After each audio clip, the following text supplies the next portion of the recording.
Hello, and welcome to The Mind of a Therapist, a podcast where we interview psychotherapists and helping professionals what they are passionate about in order to provide you with messages of encouragement and hope. The Mind of a Therapist is sponsored by Psychological Counseling Services, PCS, Healing Hearts and Transforming Lives.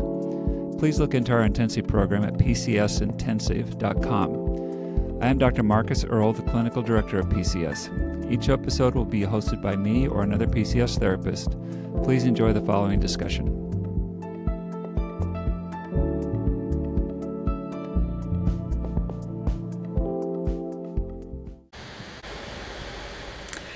Hi, I am Kira Arthur. I am a licensed associate counselor here at Psychological Counseling Services, and I am so happy to introduce today our guest, Cathy Williams, founder of Intuitive Self, a movement and expressive arts therapy practice, an award-winning author, a community facilitator and trainer, and an embodiment practitioner. Welcome, Cathy. Thanks for having me, Kira. You are so welcome. I'm so happy to have you and learn more about you and your work and your practice. Yay! And so I just really want to dive on in, okay? Because I've done a lot of research about you and I'm really curious about your own healing journey. And so I'd love to know, was there a moment in your own healing journey when your body really knew something that maybe your mind hadn't quite connected with yet, or that moment that your body really kind of came online or alive for you, and what that felt like? Oh, wow. I love the inquiry into the signals from our body because that is such a through line with my work. For me, it was a bit of the opposite, actually. I feel like I always had a really strong connection with my intuition. And so for me, my intuition is that inner compass that signals to me through the body, through, that gut sense when I feel like something's off or I feel that something isn't quite right. I've always been able to connect with my intuition from a really young age. But through different circumstances, through my response and different coping mechanisms with different experiences that I've had over my life, I did very well at learning how to cut off that connection and actually disconnect from that connection and not trust it how I once did. And this wasn't something that I did consciously. I wasn't aware of it at the time. It was, I imagine, something that, I got into this pattern or this habit of slowly denying that part of myself. So I worked for many years in community development overseas. I kept myself really busy and really in that overproductive do way that we are. And I found myself needing to do that because if I was to pause, if I was to stop, even if I was to take a night off, then I'd have this overwhelming sense of too many feelings and too much that I was trying really hard at the time to ignore and to keep myself distracted from. So what my experience was that I basically did this so well that I disconnected from myself and I got incredibly burnt out in the field of work that I was working in and kind of fell into a bit of a depressive state. And that's when I was invited to a women's circle of sorts. It was facilitated by a movement and expressive art therapist herself who had just come back from her Tamalpa training in California was founded by Anna and Daria Halprin. And in this women's circle, we were invited to really be present with what was current in our life. And instead of talking about it, instead of finding words for the expression of this, we were invited to move it through our bodies. And this inquiry, this way of being with self, was completely new to me. And I relished in it because I didn't, I spent a lot of time in my head and ruminating and distracting myself from that overthinking. So being able to just be present with the body and be silly and be loud and be expressive in that way was incredibly cathartic and incredibly fresh and new to me. And that's when I think I started to realize how much I had been living in my head and how much I had actually ignored those signals of my body.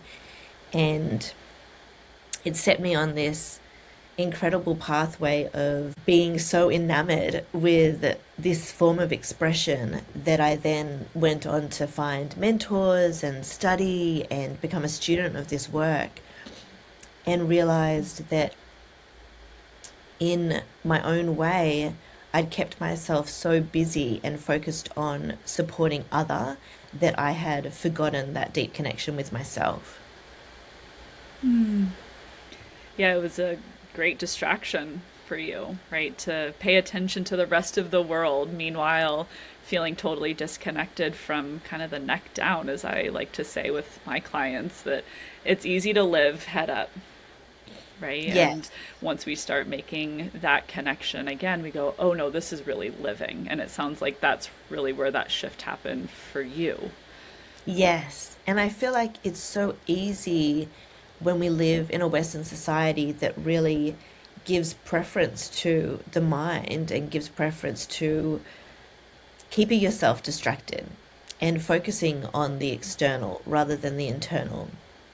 That we can, we find different coping mechanisms to ignore that inner voice and to ignore those inner tensions. Inner tensions. I appreciate that phrasing.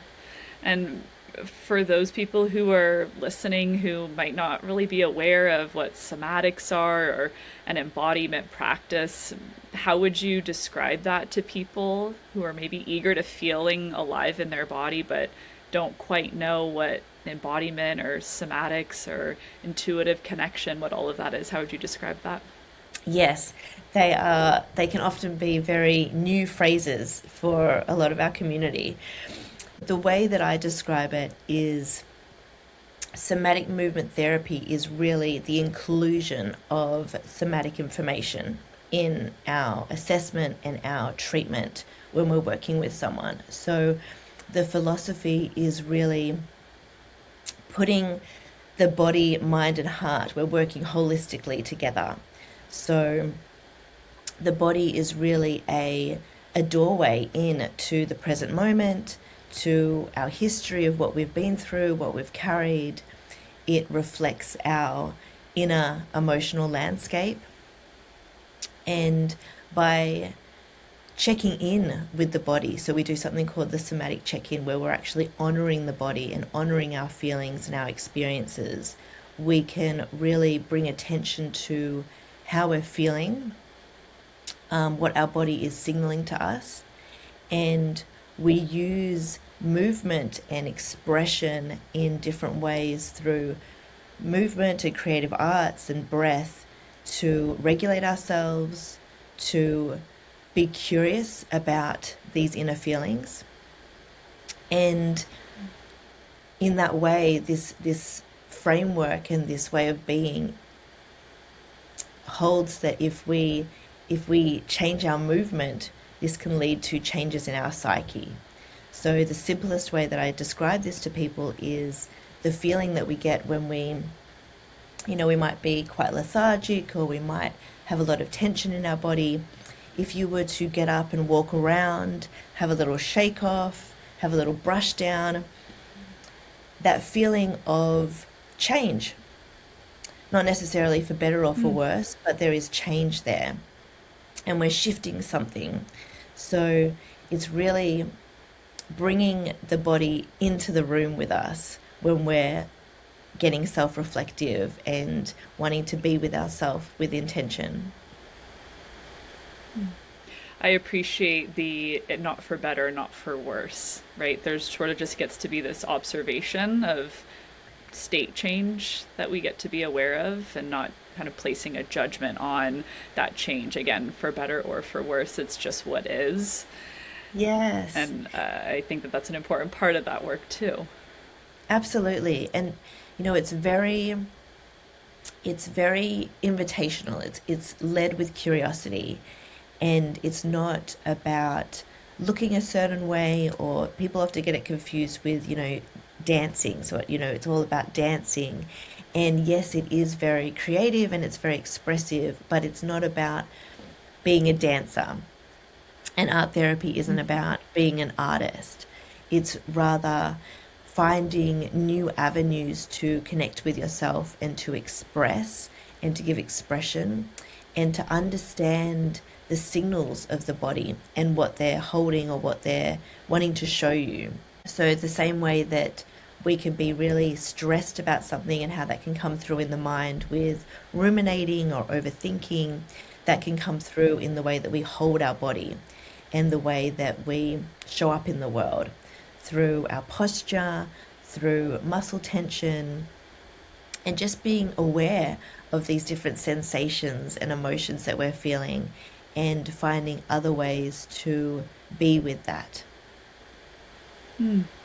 I can't help but think of it from the lens of a counselor, right? And so for practitioners who are listening to this, what are some ways that therapists can support their clients to tune into these subtle signals without maybe risking safety, right? For maybe clients who have some body trauma in some way, shape, or form, how can therapists sort of support clients to get curious around those bodily cues in a safe way?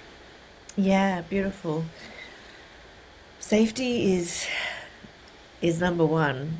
Yeah, that trust and learning ways to gently presence our body in the space. So there are many different, I guess, entry points for people to start this process. And I guess the first two that I often begin with is finding that sacred pause. So just, we might have our clients come into a session and they've got, a full agenda. They've got a list of different things that they really want to talk about. But let's just find a pause. Let's presence our body on this chair, on this sofa, maybe even bring in some hands, some self-touch, and just actually be like, oh, I'm in a body, I have a body, I'm here and now. And that self-touch is it's really gentle because it is self to self, and they can, whether that's with their hands or whether that's with maybe a weighted blanket or something, a different texture that can bring in that comfort, we're able to ground in the present moment.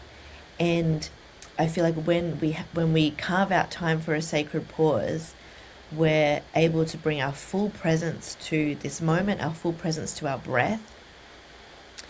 And yes, there might be a million things that we want to vomit out and talk about, but what is the feeling that we have? What has the most charge at the moment? And just taking a moment to actually check in and be like, the most present emotion is sadness, or I'm really feeling quite heavy here in my shoulders, and having that as an entry point for further inquiry. And then maybe different things will come out, but I think often we can have an idea of what the challenge is or what the problem is, but we often bypass the feeling in trying to express that or to work it out, and we're problem solving and going straight to fix it mode rather than being with and being curious about what's there. So with my work, and something that I always emphasize is that, the counselor, the facilitator, we hold the space and we hold that safe container, and we're able to observe and to bring mention to and to offer different processes to support our client. But the client is the one who sets the pace and brings the content. And if we bring in these small moments of pausing or inquiring, like bringing in a somatic check-in, where do you feel that in the body? How does that sit in the body now? What's the loudest part of your body? I think it does a lot of good to presence the body in the space and to bring us back down, so we're working with the whole self, not just up. There's a slowness in the process. I heard you say, clients set the pace, and I've had a lot of clients come in and kind of do like what you said. They sit down, they've got their agenda, their to-do list, and they want to hit the ground running. And so sometimes there's a responsibility as a practitioner, right, to go, okay, let's just actually slow this down. And I'm really hearing that in your work too, that it's important to just slow down and pause, right, that intentional pause, and noticing, right, what actually is happening inside of me. I'm going to give myself this opportunity to actually check in that way, because most people in the world aren't pausing long enough to actually check in with bodily sensations. Only if it's bad, right, and big air quotes here, are they noticing when something bad's happening in their body. Yes, one of the things I always ask in my trainings that I do is, when are you most aware of your body? And the answer that comes back is, oh, when I'm in pain, when it's not working the way that it used to or is supposed to. And I find that so funny that when we are functioning at our normal pace, we can check off all of the lists, and we can show up to work or show up to our responsibilities in life. But then when we, stub our toe, or when we've got some pain somewhere, that's when we pay attention to our body. So it's really encouraging a way of life where we are checking in with the body regularly, where we're having a dialogue with that self in that way.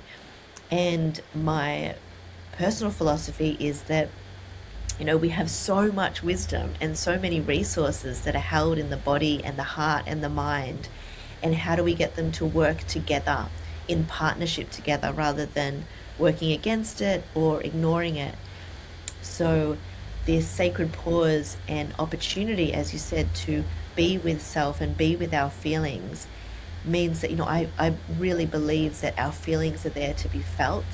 And I have, as I mentioned briefly before, I have a history of bypassing those feelings and ignoring those feelings. But it was in safe environments where I had that container held by someone else, and now held by the pillars of my practices, where I know I can go in, I can feel safe to feel my feelings for that dedicated amount of time, that intentional time, and see what's there, see what wants to be heard and felt and seen and moved and expressed, so that I'm not going straight to my mind trying to solve the problem or solve the issue. Yeah, absolutely. I'm curious with clients who have been told that their intuition shouldn't be listened to, or told that don't trust yourself, right? Whether it's through a traumatic experience, or maybe they were verbally told that you can't trust your own judgment or your own intuition. What's the process like of that reconnection, right? Reintegrating that safety within their own sense of self. I'm curious, what's that like? This is so common. It's so common, and that finding some of the root causes of that initial disconnection and dissociation can look so different for so many of us.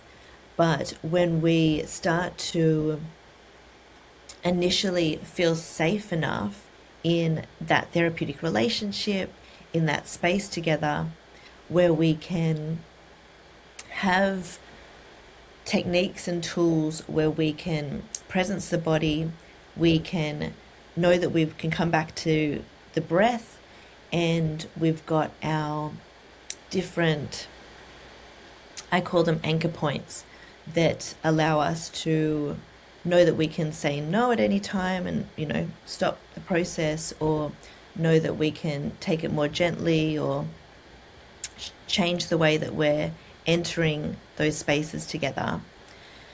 Then what tends to happen is we're finding what some of the original wounds are. And that could be an experience, as you said. It could be something that was verbally told to them. It could have been something that they experienced over a period of time through someone's actions. And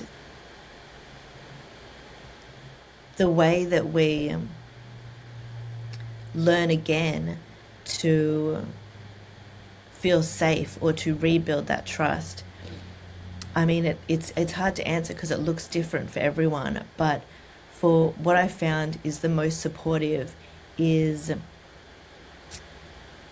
working with different timelines and making sure that we've got anchor points back to the now, and ways that we can be with the body in the present moment to feel safe as we explore these past experiences.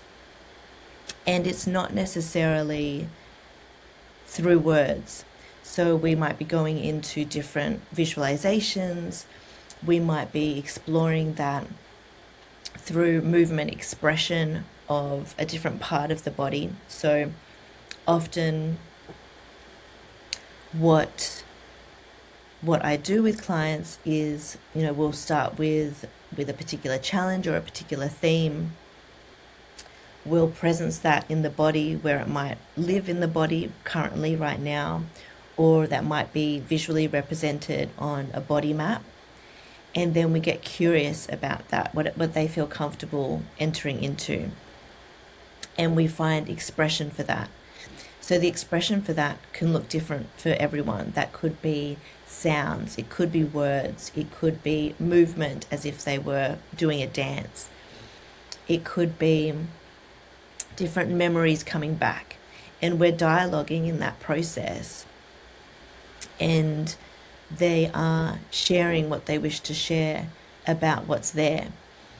And then depending on what rises, depending on what comes up, we're then able to enter that further or to debrief about that and feel into what feels true for them in this moment.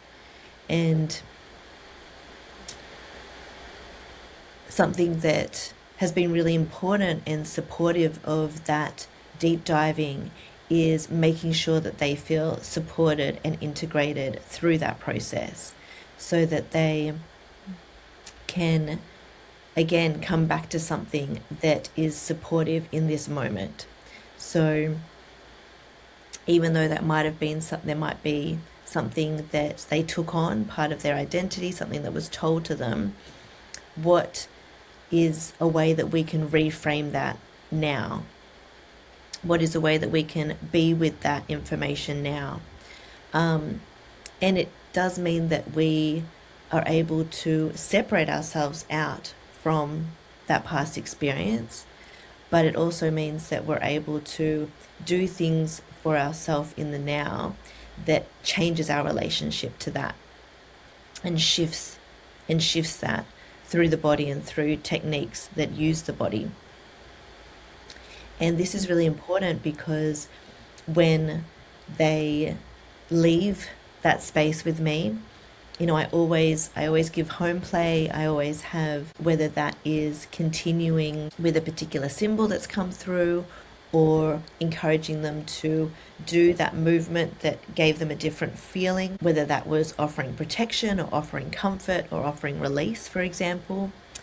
I often create different meditation audio files for them, which is allowing them to really anchor in that new reframe and have different reminders of things that they can do in the moment if they were to, for example, if they were to get flashbacks, or if that self-talk was to creep back in, what can they do in the moment to acknowledge that that's happened, but then almost instantaneously shift back into something that is supportive for them. So I feel like it's, this work can be playful, it can be light, but it can also be quite deep, and it can be quite transformative. And it really, I guess, the foundation of feeling safe enough to explore those things in the first place is where I like to support and resource my clients first and foremost, so that they feel the strength to go through and explore what's there, but then also be able to reframe it and come out with their own resources that come from that experience. So celebrating what they have and reminding them of those inner resources, and that they lived through that experience, but that experience or those comments from external doesn't define them, and we can shift that, we can reframe that. It really touches to the safety that clients can feel in the held container and the work that we do with them, and how they can bring that sense of safety into their life outside of our space, right? How can they call upon the safety that they felt in our sessions to be able to access some more work on their own, right? That they can continue to expand their ability to feel safe and comfortable in their body in the real world too. Yes. And it's always so interesting. I do a lot of parts work in my practice, where we're actually really acknowledging the parts of ourselves that experienced that, and we had a bodily response to that trauma, but also presencing the strength, presencing our intuition, and being able to speak from that higher self and speak to those parts of ourselves. And that inner wisdom, yes, it's beautiful for us to get that external validation and to have supportive people in our world that can build us up, but it hits different when those beautiful insights and that beautiful encouragement is coming from different parts of ourselves, that wise part of ourselves, that strong part of ourselves. And much of this work is the client, by the end of the session, they'll have something that they can then anchor them outside of that session, whether that is a particular movement that they repeat, a gesture, a way that they hold themselves, an affirmation or a line that has come from their own self. Or even, a lot of my clients now joke that they've got so much art on their walls, because even though the process of art therapy isn't about creating art as such, but it is about seeing different ways that the body wants to express visually. But so many of them come out with beautiful pieces which are now symbols, and that visual represents, whether it was a safe space that they went to, or whether that was an insight that they want to be reminded of. They can then put that on their altar or put that near their bed and be reminded of that, because it has come from them. It's something beautiful that has come from their own subconscious, their own psyche, their own heart and body and mind. And that's why I think this work is so powerful, because it is cultivating that resilience from your own inner wisdom. It's the true definition of an embodied practice, right? Is they're creating it from within. It's their art, it's their representation of the experience. And how empowering is it to be able to look at something and go, I was able to create that, right? Whether it's with drawing or clay or, painting or dancing or movement or what, it's all that within place. And so it feels like this full circle that it comes back to, right? Oh, right. It begins with me. It's grounded within me. Yes. And I just love that when thinking about doing, somatics and embodied work, is it really starts from the within. Yes. Is so important. We've got all of these resources within, all this wisdom within. Yeah.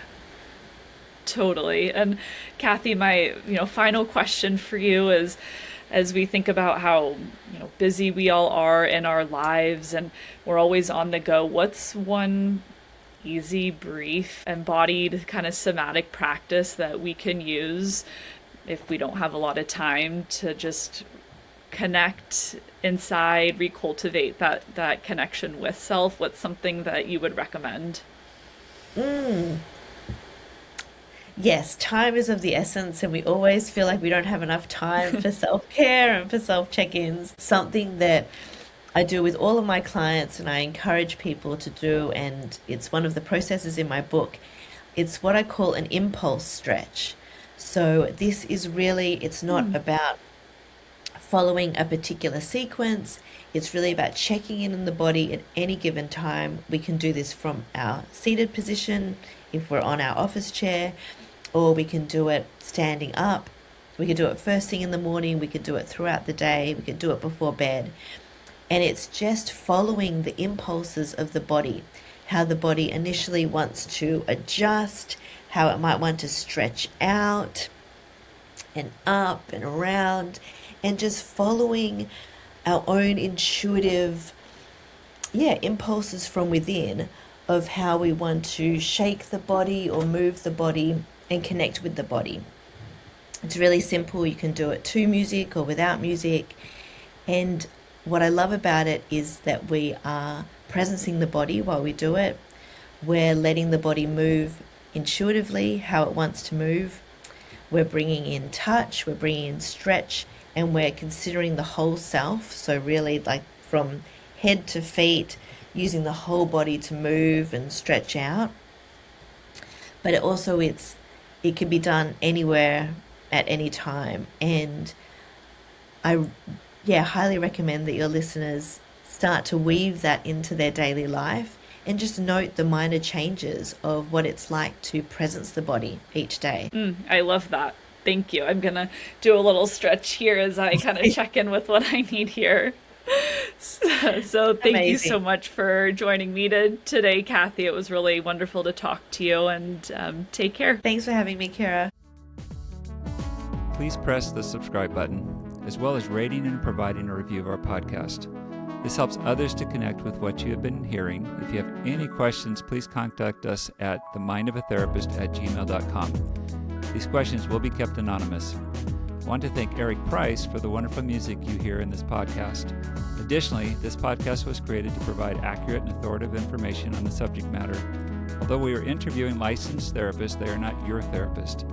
This podcast is not intended to serve as direct medical advice and should not be used as a substitute for direct professional help.